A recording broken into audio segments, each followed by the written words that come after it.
Hey guys, Ramsey here. Welcome to another video. Today we've got a review, and it is of a Nishane. Now, this is the fourth review on the House of Nishane I've done, and there is more to come, so stay tuned. It's a house that you would think I would hate, but actually I like Nishane, I must admit. I've done some amazing reviews on things like Sultan Vetiver, and you can go check those out. But this is one that's been close to my heart for a long time that I have not discussed on the channel near enough, and I'm going to correct that today with a full review. So this is called Nishane's Fan Your Flames. Now, Nishane's Fan Your Flames, according to the Nishane website, depicts a lovely night out with the company of loved ones, smoking shisha with coconut, enjoying the nice chat, anticipating better days to come. Enjoy the good moods to celebrate life. That's what they say. So 15 mils is $100. 50 mils is $245, and 100 mils is $370 from the Nishane website. That is current prices, okay? This is from the Rumi collection. We'll talk a little bit about that. But basically, Fan Your Flames, to me, is a fragrance that always gets dismissed a little bit. It gets dissed in some manners because when I discuss my favorite boozy fragrances, it never gets included. When I discuss my favorite tobacco fragrances, it never gets included. And yet, every time I wear this, I enjoy the heck out of it. I've got multiple dry downs here, about an 8-hour dry down here, and about a 2.5-hour dry down here. And I'll tell you what, I really enjoy wearing this, even though it's July in Texas, and most people would consider this a winter scent. There's something about it that makes it a little bit of a guilty pleasure for me. It has two things in it that most people would expect I hate. Number one is sweetness. Number two, amber woods. There are some amber woods in lots of Nishanes, but I think they are done impeccably well, in my personal opinion. Now, I won't sit up here and claim that this is the greatest amberwood fragrance of all time or anything like that, because I know there's some folks who share my taste in some categories of perfumery who completely disagree, and they hate Nishane, okay? So I will say that to my way of smelling fragrances, I think they use these types of materials that are very hard to use in a manner that is respectable, that I enjoy, okay? That's just my personal opinion. It works on my skin. However, there are some people that may smell this and go, good God almighty, amberwoods, right? And run the other way. So take that with a grain of salt. But surprisingly, this fragrance is inspired by Rumi, who is one of the most famous writers, poets, philosophers in the history of mankind. You can look him up. One of the greatest poets to have ever lived. I actually reviewed a fragrance by the House of Ensar called Rumi. And you can go check out that review if you want to kind of pull on the Rumi string and see what Ensar Oud did with it. I would like a bottle of Rumi. It's just very expensive. But this fragrance is inspired by a specific quote that Rumi gave, and it says, "Set your life on fire, seek those who fan your flames." Hell of a quote. Timeless quote, to be honest with you. And I also think that this fragrance is somewhat unique because there are some fragrances that when I think about this rum, coconut, kind of, I always think of like summer nights on a beach when I think of Fan Your Flames, okay? Summer nights on a beach, it's a little bit cool because it's nighttime, but it's the summer, guys are wearing flip-flops and shorts and all that stuff, and you could pull out something like this and it would work beautifully. And there are some fragrances, like, for example, Cigar Rum by Stranger's Perfumery does something very similar, but honestly, I like Fan Your Flames more. Cigar Rum uses some weird notes like kelp or seaweed and raisins and stuff like that.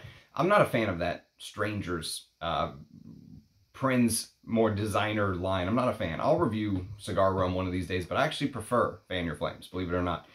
And so what they've done is they've placed this coconut note at the top with rum, okay, and it makes it very wearable in more occasions than you would expect, okay? So you would expect something that's ambery and boozy and woody and aromatic and all this stuff to be a cooler fragrance, fall, winter. And that's, I think, what most people will probably go for when they smell Fan Your Flames. But for me, I could wear this easily on summer nights. As I said, it's the first thing that kind of pops into my head. I'm wearing it in the middle of July, but then again, I give no fucks. So for those of you who do give fucks, then this is probably more seasonal, proper seasons in fall and winter. But that coconut note, to me, just sort of, I think, makes it much more versatile than you would expect. Let's put it that way. And it doesn't smell anything. I heard one guy say, It smells like banana boat cream. No, it doesn't smell like that at all to me. It doesn't have a cheap coconut note. You know, it doesn't smell anything like any of the cheap coconut flavorings that you can think of. What this reminds me of is, it reminds me of like imagine you're thinking, you have this image of somebody in your head. Like, let's say you walk by this 350-pound person, right? And you're like, my God, that's a large human being. And then you see the person on the football field and they're running faster than you can run, you know? The versatility of this fragrance is really, I think, what is very impressive. And so the coconut here, to me, comes across as almondy, earthy, creamy. It has hints of this kind of very milky sweetness, if you will.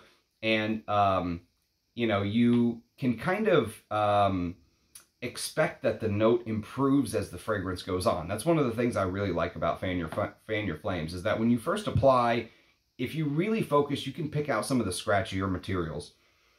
But very quickly, I mean, I'm talking a minute or two, it switches into this very smooth, and it improves on your skin as time goes on. Those scratchier materials seem to kind of go by the wayside, and everything really starts to smooth out. And it's almost like you can feel and taste and smell the flesh of the coconut, okay? So if you've ever eaten an actual coconut, you can kind of take yourself back to that moment of eating the flesh, where it has that white flesh that is somewhat dry and brittle. And you know how when you bite into the meat of coconut, it kind of breaks off all the time at these weird obtuse angles and stuff like that. But it basically has this soft but also very hard feeling.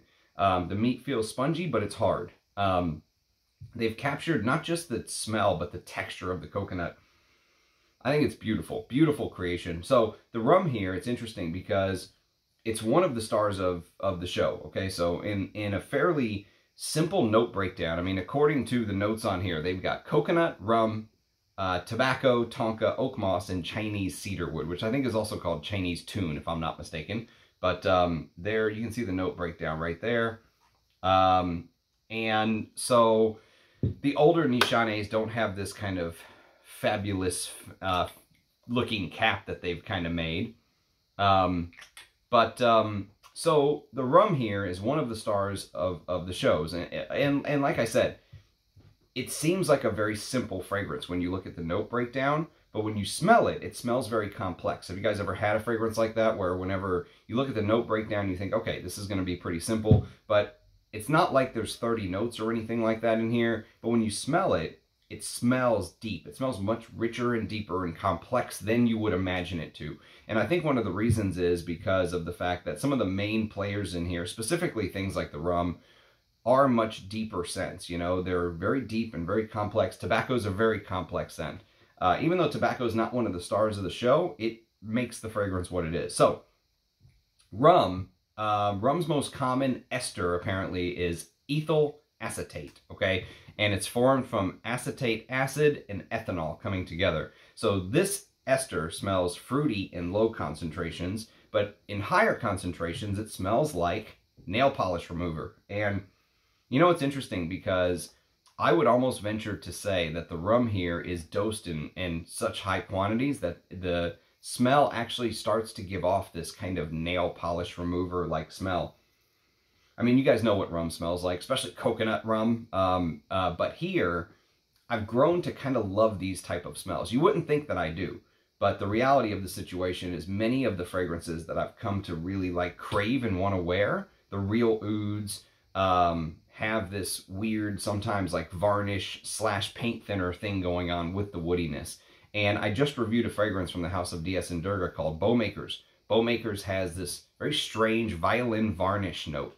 And I loved it. I loved Bowmakers. Really enjoyed getting to know that fragrance. So the boozy rum sort of adds this powerful, but also playful and sweetness to the fragrance. But you have to keep in mind that it does start to go to that nail polish remover side. There's something almost like you would expect some sort of mysterious oud note to smell like you don't know. So, like I said, there are some folks who feel like this fragrance note listing is very incomplete, and they claim that there is, let's say, an oud note in the base. Like I said, for me, the base is really where the transition happens the most. Okay, so when you first spray, it's going to stay relatively similar for the first couple hours, but once you get deeper into the dry down, specifically on my skin, usually the transition, I begin to notice it 4 to 5 hours in. You could even say 3 to 5 hours sometimes, because sometimes I swear it happens a little bit quicker depending on weather and stuff like that. But for me, if you twisted my arm and said, what is it that's turning the base of this fragrance darker? And it does go darker as the hours tick by. You'll notice that kind of sweet and playful character all of a sudden starts to turn much more serious in a way, if you want to describe it that way. And my guess is that it's because of this sort of leathery animalic note that's used in here, which I'm guessing is castoreum. Now, that would be my guess, okay? It could easily be an oud note that has a leathery take on it, because there are some ouds that go fruity, there are some ouds that go fresh, there are some ouds that go woody, there are some ouds that go green, as Russian Adams oud Vietnam, I believe it's going to be called, is going to be like a green leafy oud. And then there are some ouds that go leathery. And so this very well could be an oud that goes leathery, and it's just not listed in the note listing. My guess is that if they used an oud in here, they would have put it on the thing, because it's a selling point. Why would Nishane use an oud note and not, you know, use the firepower that saying they have oud in something could have been, especially when this fragrance came out, because Fan Your Flames originally came out in 2016. So we're talking 8 years ago, when oud was still kind of at the height of its power. And so I think if they used an oud note in there, they probably would have disclosed it. So that's why I'm really guessing castoreum. But again, that's just an educated guess by the Ram. So, but just keep in mind, there's definitely something darker lurking beneath as the hours tick by. And you can agree or disagree on kind of the main notes and where they come from. But to me, the base is where you really start to get what smells like this smoky oak moss meets castoreum, okay? And that smokiness could be the hints of the tobacco coming through. The Nishane website called it shisha-style tobacco, which is very famous in the Middle East, of course, where Rumi came from. I believe he was from Afghanistan or Turkey or so. I'll have to look it up. But he's definitely from that part of the region, from that part of the world, that region of the world. And so this shisha-style hookah tobacco, if you can imagine maybe smoking like a coconut-flavored tobacco, it'll give you a fraction of an idea of kind of what that note smells like. But the thing about it is the tobacco note itself almost seems like it has a half-life, you know, like they cut it in half. They put half of it in and threw half of it away. I wish the tobacco note was turned up a little bit more. It's one of my favorite notes in perfumery. And so either way, the tobacco here feels like a fraction of its full self. You know, you get little bits and pieces, but I really wish I could turn that knob up on the tobacco a little bit more. It doesn't feel as full as I would like it to be, is kind of the way I would describe it. So, in fact, when it comes to tobacco, one of the things that's constantly mixed with tobacco is Tonka. And I get much more Tonka comes through here than the tobacco. So Tonka and tobacco go hand in hand, since it's kind of commonly used as a sweetener for tobacco. So many times when you see tobacco, you will see Tonka. And here the Tonka feels much heavier. But I have to say, it works very well with that almondy, strange almondy aspects of the coconut, and then you blend that with the nuttier aspects of the Tonka, and I think it works pretty well. Even though I wish the tobacco was amped up more, the Tonka being turned up the way it is works well. Now, the Tonka acts as like a natural kind of sweetness, and it really comes through, as does the rum. The rum and Tonka are two very natural smelling sweeteners. You know, the fragrance for having that amber woody type feel, the sweet notes smell fairly natural. And maybe that's why I can stand this. Maybe that's why I like this fragrance and why it's kind of a guilty pleasure for me. But it reminds me of, sometimes when I smell it, you know, the coconut specifically has this gourmand factor, is what the Nishane website says. But for me, it almost smells a little bit like a Mounds chocolate bar. Have you ever had one of those Mounds chocolate with the coconut inside? I love those things.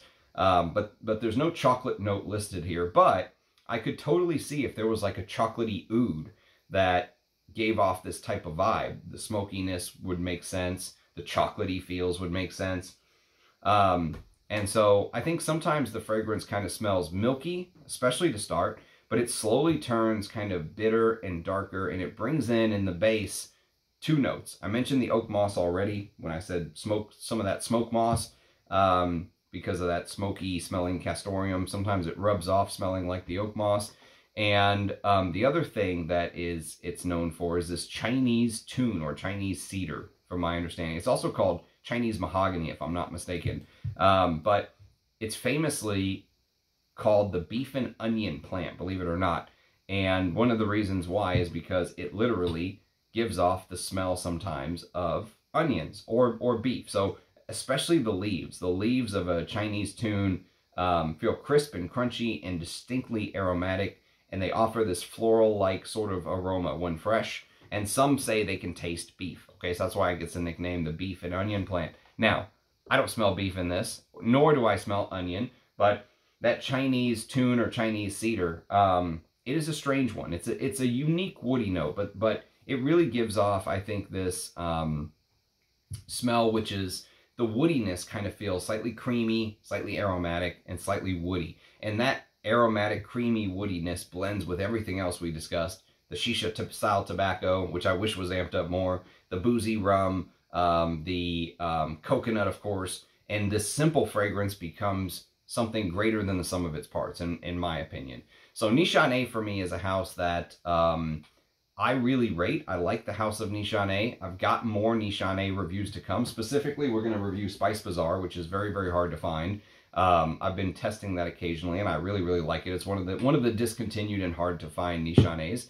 And I think we've got maybe 1 or 2 more as well. So more Nishanes to come. Oh yeah, it's B612. So there will be more Nishane reviews on the channel to come. But let me know what you think of Fan Your Flames, a quote-unquote simple fragrance that you know, I think is much deeper than the note listing gives you. The note, everything in here smells really deep and rich, and as the fragrance dries, that one transition into the base that turns it darker is very interesting. I like what it is. I like what it is. I like what it does. Even with some of its downfalls, like the amber woods and stuff like that, I still think this fragrance has merit.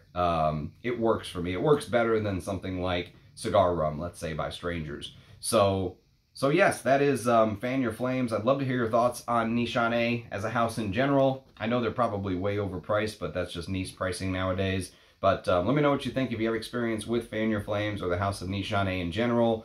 Do leave a comment. I love the feedback and the back and forth you guys give me. As always, it's a pleasure. It's an honor. We're going to do another sort of 9,000 subscriber thank you list one of these days. I'm still compiling it. We're going to do part 2, I think, of the 9,000 subscriber thank you list. And so more videos to come as always. Try to kind of knock these out when I have time. July is a crazy month for me. It's a crazy month. I have my daughter for the entire month of July. So only when she's at school or asleep can I get to do these videos. So trying to work around everything. But as always, it's an honor and a pleasure. Cheers, guys. Thanks for watching, and I'll catch you next time. Bye-bye.